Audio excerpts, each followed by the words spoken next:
தமிழ். அப்போ தமிழ் மொழியில இருந்துதான் எல்லா மொழிகளும் பிரிஞ்சு போயிருந்தா அதை தமிழ் மொழி குடும்பம் தானே சொல்லணும். திராவிட மொழி குடும்பம்னு சொல்றது எந்த விதத்துல ஏற்புடையது? இது வள்ளலார் தெளிவா சொல்றாரு, சாதியும் மதமும் சமயமும் பொய் என ஆதியில் உணர்த்திய அருட்பெரும் ஜோதி. சாதியும் மதமும் சமயமும் காணா ஆதிய நாதியாம் அருட்பெரும் ஜோதின்னு கடந்த 45 ஆண்டுகளா வள்ளலாருடைய சுத்த சன்மார்க்க கொள்கையை பின்பற்றி வாழக்கூடியவங்க ஒட்டு மொத்தமா தமிழர்களுடைய இனத்தை அழிக்கிறதுக்காக ஏற்படுத்தக்கூடிய சர்ச்சைகள் தான் அவ்வப்போது.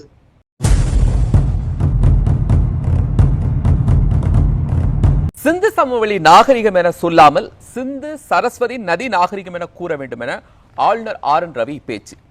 சரஸ்வதி நதி என்று ஒன்று இருந்ததற்கான அறிவியல் பூர்வமான எந்த ஆதாரமும் இதுவரை கிடைக்கவில்லை என தமிழ்நாடு காங்கிரஸ் கமிட்டியின் தலைவர் செல்வ பிறந்தகை தெரிவித்திருக்கிறார்.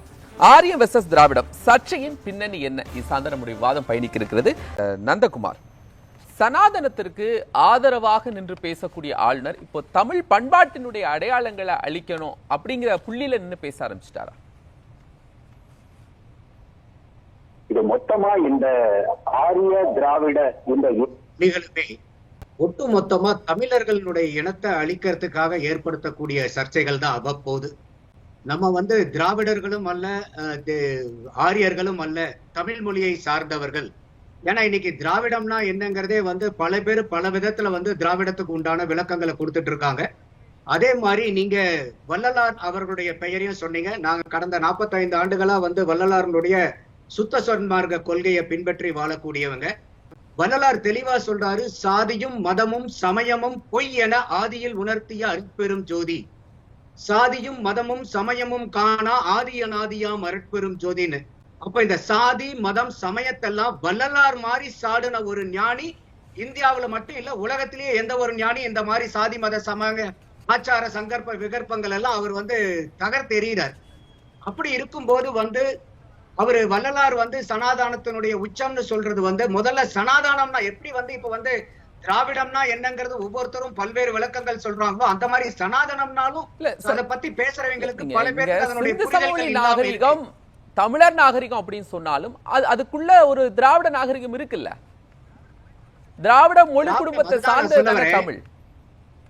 வெரி குட், நீங்க அங்கதான் வரீங்க. திராவிட மொழி குடும்பம். இந்த திராவிட மொழி குடும்பத்துல என்னென்ன மொழிகள் இருக்கு? தெலுங்கு, கன்னடம், மலையாளம், துளு எல்லா மொழிகளும் இருக்கு. இதுல முதல் வந்த மொழி எது? இல்ல சார், எல்லாம் பிரிஞ்சு போனது. இது எப்படி சொல்லுவீங்க முதல் மொழி? எதுல இருந்து பிரிஞ்சு போனது? எந்த மொழி முதல் மொழி? தமிழ் மொழி. எதுல இருந்து மொழிகள் பிரிஞ்சு போனது? தமிழ். அப்போ தமிழ் மொழியில இருந்து தான் எல்லா மொழிகளும் பிரிஞ்சு போயிருந்தா அதை தமிழ் மொழி குடும்பம் தானே சொல்லணும். திராவிட மொழி குடும்பம்னு சொல்றது எந்த விதத்துல ஏற்புடையது? இது அதனாலதான் சொல்றேன், தமிழினுடைய பெருமையை திராவிட மொழி குடும்பத்துடைய ஒரு அங்கம் தானே சார் தமிழ். என்னங்க? திராவிட மொழி குடும்பத்தினுடைய ஒரு அங்கம் தானே தமிழ். அதத்தான் இப்ப தெளிவா நான் உங்க கேட்டேன். நீங்க திராவிட மொழி குடும்பம்ங்கும் போது அந்த மொழி எந்தெந்த மொழின்னு சொன்னீங்க. இந்த திராவிட மொழி குடும்பம்னு நீங்க சொல்லக்கூடியதுல எது மூத்த மொழின்னு சொல்லும் போது தமிழ். அப்ப அந்த தமிழ்ல இருந்து வரும்போது அந்த திராவிடம்ங்கிற பெயரே தமிழ் சொல்லி இல்லை. அப்புறம் எப்படி நீங்க திராவிட மொழி குடும்பத்துல மூத்த மொழியான தமிழ் மொழியை வச்சுட்டு நீங்க திராவிட மொழி குடும்பம்னு சொல்ல முடியும்? சரி, இதுல இருந்து நீங்க என்ன கட்டமைக்க விரும்புறீங்க? புரியுது நந்தகுமார், இதுல இருந்து நீங்க என்ன கட்டமைக்க விரும்புறீங்க?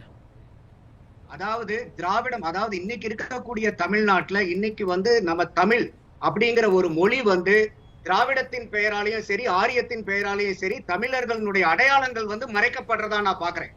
நீங்க இப்ப சரஸ்வதி ஆறு எப்படி இருக்குதா இல்லையாங்கிறது அது சயின்டிபிக் ரிசர்ச். இப்ப முன்னாடி பேசின நண்பர் கூட சொன்னாரு எந்த எவிடன்ஸும் இல்லைன்னு சொல்றாரு.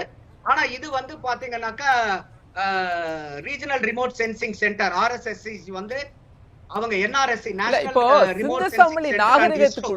சிந்து சமவெளி நாகரிகத்தில் தமிழ் மொழியினுடைய குறியீடுகள் கண்டுபிடிக்கப்பட்டதா?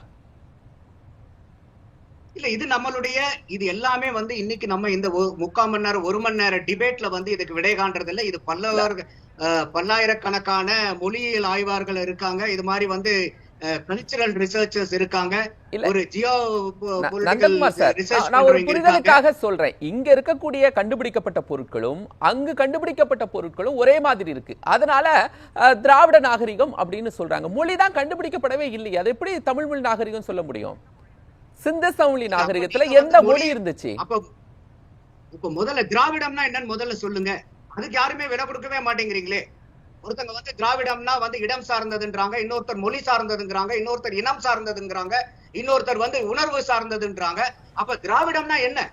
அப்ப திராவிடம்னா என்னன்னே சொல்லாம இப்ப திராவிடம்ங்கிற வார்த்தை வர்றதுக்கு முன்னாடியே இருந்த தமிழ் மொழிய நீங்க கொண்டு போய் திராவிட மொழி குடும்பம்னு அதுக்கப்புறம் வந்த ஒரு வார்த்தையை பயன்படுத்தி அதுக்குள்ளார கொண்டு போய் நீங்க தமிழ அடைக்கிறது வந்து எந்த விதத்துல நியாயமா ஏத்துக்க முடியும் யாராலையும்? இல்ல சார், இப்போ ஆதிச்சநல்லூர்லயோ கீழடியிலயோ கிடைக்கப்பட்ட பொருட்களும் சிந்து சமவெளி நாகரிகத்தில் கிடைக்கப்பட்ட பொருட்களும் ஒரே மாதிரி ஒப்பிடப்படும் போது சரியாக இருக்கிறது.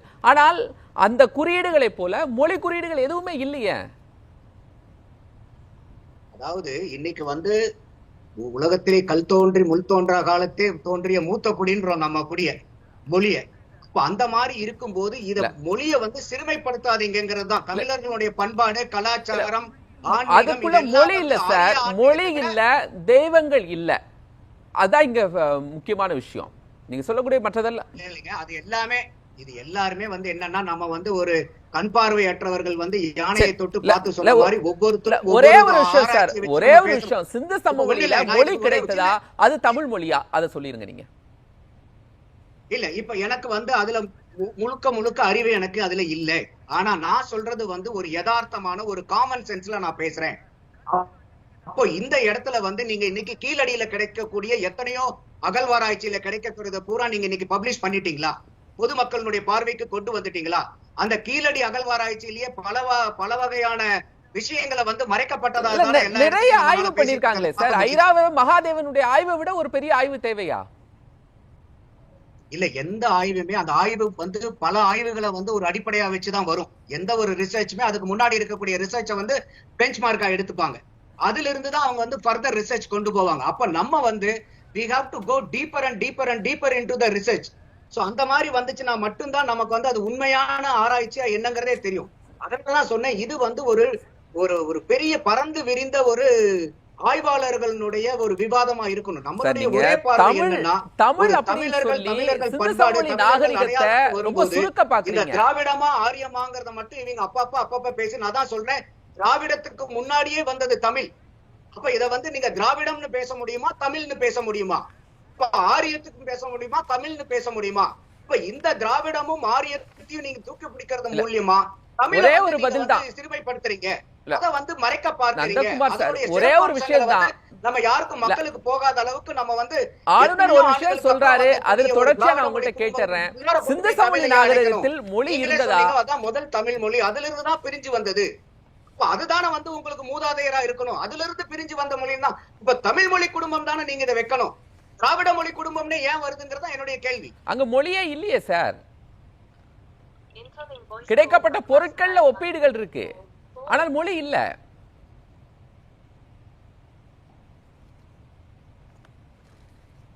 சார் அங்கு கிடைக்கப்பட்ட பொருட்கள்ல ஒப்பீடுகள் இருக்கிறது, ஆனால் மொழி இல்ல சார். சிந்து சமவெளி நாகரிகத்துல எந்த மொழி கிடைக்கப்பட்டது? அப்ப இப்ப எதை வச்சு நீங்க ஆரியமா திராவிடமான்னு இப்ப வந்து நீங்க சண்டை போடுறீங்க, அதை சொல்லுங்க. புலங்கு பொருட்கள், அங்கு கிடைக்கப்பட்ட புலங்கு பொருட்களுடைய குறியீடுகளை வச்சு சொல்றோம். சரி, அந்த குறியீட்டுல வந்து திராவிடம்னு போட்டிருக்குது அந்த இடத்துல, இல்ல வந்து ஆரியம்னா ஆரியத்தினுடைய இது அடையாளங்கள் என்ன வருதுங்க, திராவிடத்தினுடைய அடையாளங்கள் என்ன வருது, தமிழர்களுடைய அடையாளம் என்ன வருது? தமிழ்ல கிடைத்த புலங்கு பொருட்களையும் ஆதிச்சநல்லூர்லயும் அரிக்கமேட்லயும் கிடைத்த அந்த புலங்கு பொருட்களுடைய குறியீடுகளும் ஒன்றாக இருக்கு. அதை வைத்தான் திராவிட நாகரிகம் கட்டமைக்கிறாங்க. அதத்தான் சொல்றேன், இந்த திராவிடத்துக்கு முன்னாடியே வந்தது தமிழ் மொழி. அப்புறம் ஏன் நீங்க வந்து அதை தமிழர் நாகரிகம் வரணும்? எப்படி திராவிடர் நாகரிகம்னு வருதுங்கிறத தமிழ் நாகரிகம்னு எந்த அடிப்படையில சொல்லுவீங்க? தமிழர் நாகரிகம் வைங்க. இப்ப திராவிட நாகரிகம் அதாவது இப்ப எந்த அடிப்படையில இல்ல எந்த அடிப்படையில தமிழ் நாகரிகம்னு சொல்ல முடியும், அதை சொல்லிருங்க சார். எந்த அடிப்படையில் நீங்க திராவிட நாகரிகம்னு சொல்லுங்க, அதை சொல்லுங்க. எந்த அடிப்படையில நீங்க திராவிட நாகரிகம்னு இதை சொல்றீங்க? சார் ஆந்திராவில கிடைத்த பொருளும் சிவகலையில கிடைத்த பொருளும் ஆதிச்சநல்லூர் அரிக்கமேடு எல்லாமே ஒன்றா இருக்கு சார். சிந்து சமவெளி நாகரிகத்துல கிடைத்த ஒன்றா இருக்கு. இல்ல கோபால், கரெக்ட் கோபால், அதான் நான் திருப்பி கேக்குறேன். நீங்க திராவிட மொழி குடும்பம்ங்கிறீங்க. அப்ப இந்த மொழி குடும்பம் வந்து தமிழ் தான் வந்து மூத்த மொழி. இப்ப திராவிடம்ங்கிற வார்த்தையே தமிழ் இல்ல. தமிழ் அதுக்கு முன்னாடியே வந்தது. அப்ப அதெல்லாம் வந்து நீங்க தமிழர்களுடைய அடையாளம், தமிழர்களுடைய பண்பாடு, தமிழர்களுடைய வாழ்வியல் முறைன்னு சித்தரிக்காம நீங்க எந்த அடிப்படையில மொழி அடிப்படையில நீங்க எதை வச்சு சொல்றீங்க சார்? எந்த அடிப்படையில மொழின்னு கேட்டேன் திராவிடம். அதனாலதான் ஆரம்பத்திலே கேட்டேன் திராவிடம்னா என்னன்னு கேட்டேன் உங்ககிட்ட. எதை நீங்க திராவிடம்னா என்ன ஃபர்ஸ்ட்? அப்பதான் நீங்க புலங்கு பொருட்கள்னு சொல்லிட்டேன். அதுல என்ன சந்தேகம் சார்? நான் புலங்கு பொருட்கள் சொல்ல வரேன். நீங்க எதை வச்சு நீங்க அப்ப திராவிட மொழி குடும்பம்ங்கிறது எப்படி வருதுங்க? அப்ப திராவிடம்னா என்னன்னு சொல்லணும் ஃபர்ஸ்ட். அப்புறம் அது திராவிட மொழிகள்னா தான் நீங்க முதல்ல சொன்னீங்க. தமிழ், தெலுங்கு, மலையாளம் எல்லாம் சொல்றீங்க. அதுல எந்த மொழி மூத்த மொழின்னு கேட்டா தமிழ்னு நீங்களே ஒத்துக்கிறீங்க. இப்ப இது தமிழர் தான், தமிழ் தானே முன்னாடி வந்த மொழி. அதுக்கு முன்னாடியே அந்த இனம் இருந்திருக்கணும் இல்லையா? இப்ப தமிழர்ங்கிற ஒரு வாழ்வு முறையில தானே தமிழர்களுடைய நாகரிகத்துல வந்த தமிழ் பொருட்கள் தானே. தமிழ் காமராஜ் குறுக்கிட்டாங்க. நீங்க எப்படி புரிஞ்சுக்கிறீங்க? இது வந்து நீங்க தமிழர்களுடைய பண்பாட்டு நாகரிகம் அரசியலுக்கு நந்தகுமார் குறுக்கிட்டு இருந்தீங்க, சொல்லுங்க. அதாவது இப்போ மேடம் வந்து பேசும்போது நம்ம தமிழ் பேசின உடனே வந்து நம்மளை வந்து தமிழ் கேக்குதா? பேசுங்க, தொடர்ந்து பேசுங்க. தமிழ் தேசியவாதிகள்னு சொல்லி அடையாளப்படுத்துறாங்க. நான் ஏற்கனவே சொன்னேன், நான் வள்ளலாருடைய சுத்த சன்மார்க்க கொள்கையை பின்பற்றுறேன். எனக்கு எல்லா மனிதர்களும் எல்லா உயிரினங்களும் சமம். நம்ம வந்து இந்த டாபிக் சம்பந்தமா தான் இப்ப நம்ம பேசுறோம். அடுத்தது அவங்க வந்து தமிழ் தேசியவாதிகள் அவங்க ஒரு பிரிவினைவாதிகள் அடையாளப்படுத்தினாக்கா பேசுனீங்க சார். இல்ல அதத்தான் சொல்ல வரேன். இன்னைக்கு இருக்கக்கூடியதுல வந்து நீங்க ஆன்மீக தலைப்பு வைக்கல, திராவிடமா ஆரியமானு வைக்கும் போது தமிழ் தமிழர் பண்பாடுன்னு சொல்றீங்க சார். நான் இப்ப மனிதர் பண்பாடுனா இதை ஏத்துப்பீங்களா? நீங்க எல்லாரும் மனிதர் தானே சொல்லுவீங்க. அதுக்காக தான் நான் டாபிக்காக வரேன். நான் இப்போ இல்ல ஒண்ணு ஆரிய பண்பாடு சொல்லணும், திராவிட பண்பாடு சொல்லணும். அங்க மொழி இல்ல அப்படின்னா இந்த ரெண்டுல ஒண்ணுல தான் நீங்க நரேஷனை கட்டமைக்கீங்க. நான் திருப்பி அதத்தாங்க சொல்றேன். அப்ப திராவிடம்ங்கிறது முதல்ல என்னன்னு ஆண்டாள் பிரியதர்ஷினி மேடம் நமக்கு சொல்லணும் இல்லையா? இப்ப அவங்க புதுசா வந்து பாத்தீங்கன்னாக்கா திராவிடம்ங்கிறது ஒரு குணம் அப்படின்னு இன்னைக்கு ஒரு புதுசா ஒரு விளக்கத்தை கொடுத்திருக்காங்க. திராவிடம்ங்கிறது இடமா இருந்தது, இனமா இருந்தது, இன்னைக்கு வந்து குணமா மாறி இருக்கு. மொழியா நம்ம சிந்து சமவெளியா இருக்கட்டும், ஆதிச்சநல்லூரா இருக்கட்டும், கீழடியா இருக்கட்டும், எங்கேயுமே கடவுள்கள் பத்தின அடையாளங்கள் நமக்கு தெரியல. அப்படி இருக்கிற போது மதத்தை வைத்தும் மொழியை வைத்தும் எப்படி இதை கட்டமைக்க முடியும்?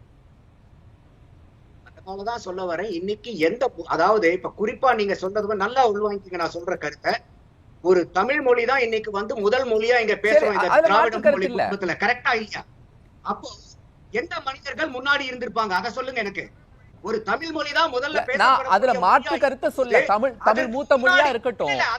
ஆனால் சிந்து சமவெளில அந்த குறியீடு இருந்துச்சா அப்படின்னு சொல்லணும்ல. தமிழ் மொழிக்கான ஏதாவது குறியீடு இருந்துச்சா? அதாவது நம்ம என்ன புரிஞ்சுக்கிறோம்னா, நம்ம காமன் சென்ஸோட பேசுறதுக்கும் ரிசர்ச் சென்ஸ்ல பேசுறதுக்கும் ரொம்ப பெரிய டிஃபரன்ஸ் எல்லாம் இல்ல. காமன் சென்ஸுக்கு ஆன்சர் பண்ண முடியலன்னா அந்த ரிசர்ச்னால எந்த யூஸும் கிடையாது. நான் சிந்து சமவெளி நாகரத்துல நிறைய பேருடைய புத்தகங்கள்ல குறிப்பிடப்பட்டிருந்த ஆய்வு புத்தகங்கள்ல உள்ள கருத்துக்களை தான் நான் சொல்றேன். அதத்தாங்க சொல்றேன். நீங்க ஒவ்வொரு ஆய்வுக்கு பின்னாடியும் பல ஆய்வுகள் பேஸ் ஒர்க்கா இருக்கும். எந்த ஆய்வுகள்லயும் அவங்க எதுல இருந்தா நந்தகுமார் சார், எந்த ஆய்வுகள்லயும் மொழி குறியீடுகள் இல்ல அப்படிங்கிறது தான். அந்த பதில தான் நான் உங்கள்கிட்ட எதிர்பார்க்கிறேன். நான் அதை நான் சொல்லவே வரல. இப்ப இன்னைக்கு மொழிங்கிறது முதல்ல வந்து தமிழ் தான் பேசப்பட்ட மொழியா இருந்தா அதுக்கு முன்னாடி வாழ்ந்த மனிதர்கள் யாரா இருந்திருக்கணும்? சரி, ஒரு மூன்று காரணத்தினுடைய அடிப்படையில தமிழ் நாகரிகம் சொல்லுங்களேன். அதான் முதல்ல சொன்ன உங்களுக்கு, எல்லாருக்கும் விட முதல்ல தோன்றிய மொழி தமிழ் மொழி. அப்ப இந்த தமிழ் மொழியை பேசுறதுக்கு முன்னாடி இருந்த மக்கள் பூராமே அவங்க தமிழ் மொழியை வந்து பேசும்போது அதுதான் வந்து அவங்களுடைய தமிழர் தான் முதல் இனமா இருந்திருக்கணும், முதல் மக்கள் கூட்டமா இருந்திருக்கணும், அதனுடைய நாகரிகம் தான் முதல் நாகரிகமா இருந்திருக்கணும், அதனுடைய கலாச்சாரம் தான் முதல் கலாச்சாரமா இருந்திருக்கணும். இப்ப கூட ஆண்டாள் பிரியதர்ஷினி மேடம் சொல்லும் போது தமிழ் இலக்கியம் நாங்க ஏன் திராவிட இலக்கியங்கள் அங்க ஒரு இனக்குழுக்களுடைய அடையாளங்கள் தான் சார் கிடைக்கப்பட்டிருக்கிறது. அதனாலதான் எல்லாம் திராவிடம் அல்லது ஆரியம். நீங்க அங்க ஒரு இனக்குழுக்களுடைய அடையாளம் தான் கிடைக்கப்பட்டிருக்கிறது. இனம்னா என்ன முதல்ல சொல்லுங்க. காமராசன் அவர் வந்து இப்ப அவரு தமிழ் காமராசன் என்ன சொல்றாருன்னா, இப்ப வந்து எதுக்காக வந்து திராவிடம்ங்கிற மொழி வந்து ஒரு என்ன சொல்றாரு, ஆமா இது வந்து பிற்காலத்துல வந்த வார்த்தை தான், இதை நான் ஒத்துக்கிறேங்கிறாரு. இப்ப மறுபடியும் வந்து சொல்லும் போது என்னன்னா, பழமையை வந்து நம்ம கொண்டு வரணும்னா இந்த திராவிடம்ங்கிற வார்த்தையை பயன்படுத்தணுங்கிறாரு. ஒரே ஒண்ணு முரண்பட்ட கருத்துக்களை சொல்றாரு. நம்ம வந்து இன்னைக்கு கேட்கக்கூடியது எல்லாமே வந்து இன்னைக்கு வந்து திராவிடம் வந்து மொழி குடும்பத்துக்கும் அந்த மொழி ஏதோ ஒரு மொழியினுடைய பெயர் எதுவுமே இல்லைங்க சார். சாக்சானிய மொழி குடும்பம்னு ஒண்ணு இருக்கு ஐரோப்பால. அது என்ன வந்து எந்த மொழியை குறிக்கிறது? நான் சொல்லக்கூடிய கேள்வியை வாங்கிக்கிட்டீங்கன்னாக்கா நீங்க வந்து மக்களுக்கும் நீங்க விளக்கத்தை கொடுக்க முடியும். எனக்கு மட்டும் இல்ல, மக்களுக்கே நீங்க விளக்கத்தை கொடுக்கலாம். இப்ப இன்னைக்கு திராவிட மொழி குடும்பம்ன்றதுல இப்ப நீங்க திராவிட மொழி குடும்பம் சொல்றது எந்தெந்த மொழிகள், அந்த மொழியில எது முதல்ல தோன்றுன போது அதை மட்டும் சொல்லுங்க. ஏன்னா நீங்க வந்து தமிழ் காமராசனே பேர் வச்சிருக்கீங்க. சரி, திராவிட மொழியில எது முதல்ல வந்த மொழின்னு மட்டும் சொல்லுங்க. நீங்க ஓகே ஓகே சார். நீங்க எத்தனையோ மொழிகளை உள்ளடக்குனது திராவிட மொழி குடும்பம்ன்றீங்க. எந்த மொழி முதல்ல வந்ததுன்னு சொல்லுங்க. திமுக எதிர்ப்பு அப்படிங்கிற ஒரு புள்ளியில தான் ஆளுநர் வைக்கக்கூடிய கருத்துக்கு மறுப்பு கருத்து வைக்கிறீங்களா? இல்ல இல்ல, ஆளுநரும் நான் அதைத்தான் திருப்பி சொல்றேன். இன்னைக்கு வந்து நான் வள்ளலார் மாதிரி வந்து ஒரு சாதி சமயம் மத சடங்கு சம்பிரதாயத்தை அடிச்சு தகர்த்தன ஞானி உலகத்துல யாருமே கிடையாது. இருக்கும்போது நம்மளுடைய பார்வையில வந்து ஒரு மனிதனுக்கு மனிதன் எந்த விதமான வேற்றுமையும் இருக்கக்கூடாதுங்கிறதா ஒரு தனிப்பட்ட மனிதனா என்னுடைய கருத்து. ஆனா இந்த இடத்துல பார்க்கும்போது ஒரு திராவிட குடும்பம்னு வரும்போது அந்த மொழி எந்த முதல் மொழி அப்படிங்கறதா இன்னைக்கு பிரச்சனை வருது. குடும்பத்தினுடைய மூத்த மொழி எந்த மொழியா வேணா இருக்கலாம்னு சொல்லிட்டா தமிழ் முதல் மொழிங்கிறது இவங்களே சொல்றாங்க. பேசலாம். அதுதான் நான் சொல்றேன், முன்னுக்கு மின் முரணா இருக்கேன்றேன் நான், வேற ஒண்ணும் இல்ல. சரி நந்தகுமார் சார். கோபால், அவங்க மக்கள் கொடுத்திருக்கிற பிரகாரம் பார்க்கும்போது இது ஒரு அரசியல் மயப்பட்ட ஒரு பேச்சாதான் இருக்கு. இது வந்து அதை தான் நான் ஆரம்பத்திலேயே சொன்னேன். இது வந்து அரசியல் சம்பந்தமா, இது திராவிடமா இல்ல வந்து ஆரியமான்னு சொல்லி பேசுறாங்க. இப்ப மேடம் சொல்லும் போது கூட சான்றுகள் இருக்காங்க போது தமிழ் இலக்கியங்கள்ல இருக்கான்னு தான் கேட்டாங்க, திராவிட இலக்கியங்கள்ல இருக்கான்னு எல்லாம் கேட்கல. அப்போ வந்து ஒரு இலக்கியத்தை வந்து சொல்லும் போது அந்த இடத்துல மொழிங்கிறது முன்னாடி வருது. அப்படி இருக்கும்போது எந்த இடத்துலயுமே வந்து ஒரு ஆரியமாகட்டும் திராவிடமாகட்டும் அது தமிழர்களுடைய பண்பாடாகட்டும் ஒருத்தருடைய அடையாளத்தை இன்னொருத்தர் வந்து மறைக்கணும்னு பாக்குறது வந்து சட்டப்படி நியாயப்படி தர்மப்படி அது வந்து குற்றம். அது யாருடைய அடையாளத்தை யார் மறைத்தாலும் சரி. சங்க இலக்கியத்துக்குள்ள மலையாள மக்கள் சொந்தம் கொண்டாடலாமா கூடாதா சார்? யாரு வேணா எதை வேணா கொண்டாடலாம் சார். ஆனா வந்து ஒரு தமிழர்களுடைய பண்பாட்டை வந்து நீங்க திராவிட பண்பாடாகவும் தமிழர்களுடைய மொழி குடும்பத்தை வந்து நீங்க திராவிட மொழியாகவும் திராவிட மொழி குடும்பம் தானே சார்? சார் நான் திருப்பி அதான் ஆரம்பத்துல இருந்தே மறுபடியும் முதல்ல இருந்து ஆரம்பிக்கணுமா அப்படிங்கிற மாதிரி தான். இன்னைக்கு எல்லாத்துக்குமே வந்து ஆரம்ப புள்ளிங்கிறது வந்து இப்ப ஒண்ணு இல்ல, தமிழ்ங்கிறது வந்து மொழி இல்ல. இல்ல புரியுது. அப்ப தமிழ்ங்கிறது வந்து மத்த மொழிகள் மாதிரி எல்லாத்தையும் நீங்க மொழின்னு எடுத்துக்க முடியாது. இதுலதான் வந்து பாத்தீங்கன்னா உயிர் எழுத்து, மெய்யெழுத்து, உயிர்மை எழுத்து, ஒரு மனிதனுடைய வாழ்வியல, உடம்பு அவயங்களை, ஒரு வாழ்க்கை முறைய, உடல் பொருள் ஆவின்றாங்க இல்லையா, இந்த எல்லாத்தையும் உள்ளடக்கியது வந்து ஒரு தமிழ் மொழி. சரி, அந்த தமிழ் மொழியை வந்து நீங்க மத்த மொழி மாதிரி சாதாரணமா நீங்க இந்த மொழிக்கும் அந்த மொழிக்கும் நாங்க ஈக்குவேட் பண்றோம் அப்படிங்கிற மாதிரி நீங்க எந்த மொழி கூடயும் தமிழ் மொழியை ஈக்குவேட் பண்ண முடியாது. நன்றி. ஆரியம் வெர்சஸ் திராவிடம் சர்ச்சை பின்னணி விவாதத்தில் 5 கருத்துடன் நம்மோடு பங்கெடுத்தாங்க. ஐவருக்கும் பலமான நன்றிகள்.